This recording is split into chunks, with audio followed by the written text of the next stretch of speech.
Hey everyone, welcome to Unique Ways with Thomas Gerard, an audio podcast. Got a really great guest on today. He's the founder of Manic Type and is a seasoned type designer and letterer based in Toronto, Canada. His work delves into expressive typography and his textural intricacies, and he is a graduate of type at Cooper and holds an MA in Type Media from the Royal Academy of Art in Hague. He now teaches at Ontario College of Art and Design, and he spent years working on his independent practice designing typefaces and working for Canada Type and the Northern Bloc. Please join me in welcoming Jamie Chang. Welcome. Thanks for having me, Thomas. My pleasure. Are you ready for 20 questions? Yeah, let's do it. Great. Question one. Tell me a little bit more about yourself. What do you do? You gave me a great introduction, so I don't even know how to follow up on that. I think you cover most of the bases.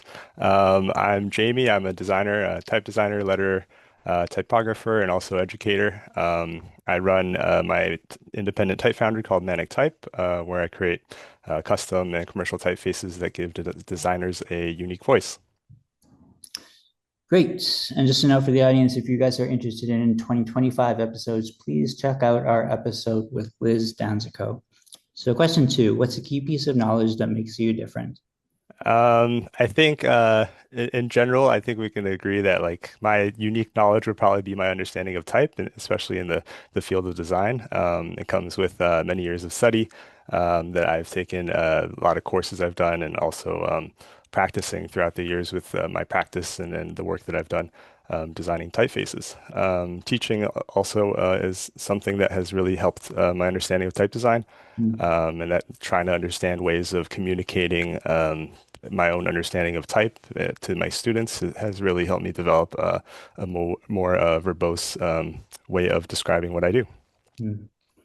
Great. Question three, why this of all things? Why do you do what you do? I fell into type design from my days at YSDN, and I had a really deep fascination with branding and logo design. That kind of carried over into type design. I did a workshop over the summer of my third year, I think, and that really helped spurred on my passion for type design.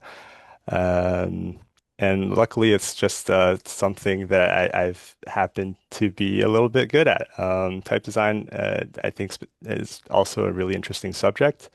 There's a lot that we can learn from understanding a typeface's history, and type is just a culmination of a lot of interesting facets of our world and culture, and it's just a very interesting thing to work on. Great, I love that. So some people struggle with number four, and the question is, what does your future look like? I think I also struggle a little bit. I'm not too sure just yet.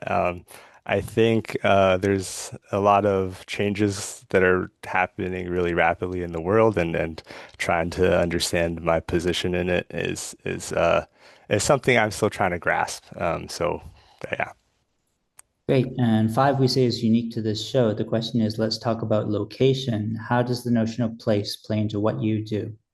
I think this is a great question to ask. It's something that I challenge myself with all the time. I think Canada and Toronto specifically is a unique place to be a type designer. There isn't really there is some history to type design and type founding and some of this technology that was in the early 20th century that was around. But I think in terms of being like a cultural hub for type design, it really hasn't been that historically. I think another aspect that changes my thinking is where all of my education comes from, and a lot of the theories and basis of the things that I do come from kind of a European Dutch background. And so trying to figure out where my work sits in all this is always a challenge. I think I really try to take the Canadian approach and try to blend it all it goes along because I think that's another aspect. It's like I'm an immigrant, and it's just like, or my family's immigrated to Canada. I'm not. I was born in Canada actually, but so a lot of these different cultural mishmashes kind of come across in my work sometimes. I think, yeah. Cool. So you're starting from the beginning. What advice do you give your former younger self? This is another challenging question. I don't think I would necessarily have very clear advice to give myself. I think I think a lot of type designer who get into the business in a way feel like they got a little bit lucky getting into it. I think it's not always something that's really easy to get your foot in the door with, and trying to gain all the knowledge. Is something that you kind of have to either go through a lot of courses or have the opportunity to work at a foundry in a more introductory role. Hmm. What's a day in your life like? Um, because I run Manic Type by myself, I think a day in a life can really be quite it could be a variety of different things, especially depending on what I'm focusing on at the time. If I'm working on a typeface, it could be the whole day, where I usually generally work from home, and it could just be a couple hours of straight working on a typeface, and then other times, other periods of time, I'm working on updating my website or other aspects of the business that need managing. Hmm, great. Eight is about lifelong learning. It's a popular topic. How do you stay up to date? I'm not sure if I can say I stay up to date, but I do my best to pick up things where I can. And I think that comes with managing my business by myself. I think I try to take on different aspects of the work and learn everything I can while I'm doing it. So I think there will be a time where I have the time and energy to pursue like classes and more specific learning. But I think at the moment I'm still learning as I go and doing a lot of different things. So yeah. Great. So nine is about tools. Do you use both digital and analog tools? Yeah, of course. When I design typefaces, a lot of the times it comes from the paper, or I mean, a lot of people also nowadays use the iPad. And I think there's some respect that we could say that there's similar things, but there's a different feel that you definitely get from sketching on paper. And then obviously the digital side of making typefaces requires me to, work on the computer and input everything so that the typefaces come out the way that they should. Great. So halfway number 10, how do you deal with work life or life work balance? I think that's a good question that I think I don't also haven't figured out just yet.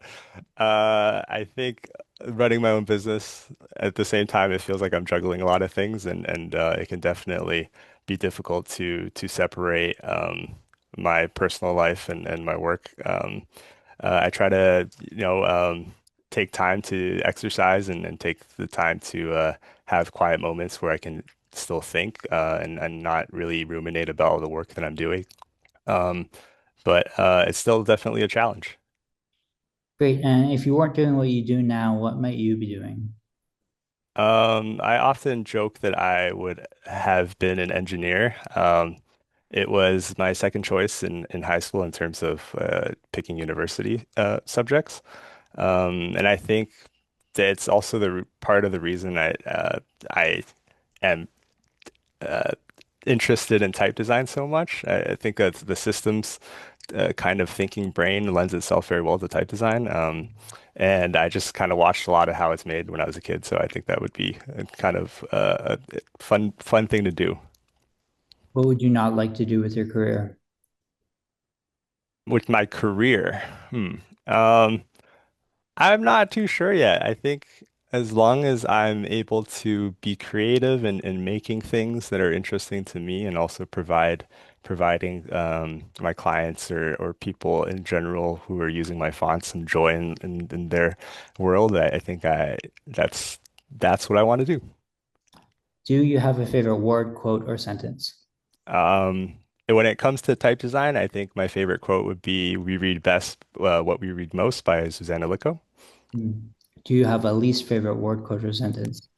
One of my least favorite questions is probably what's your favorite typeface? You're choosing one word to describe yourself. What word do you choose?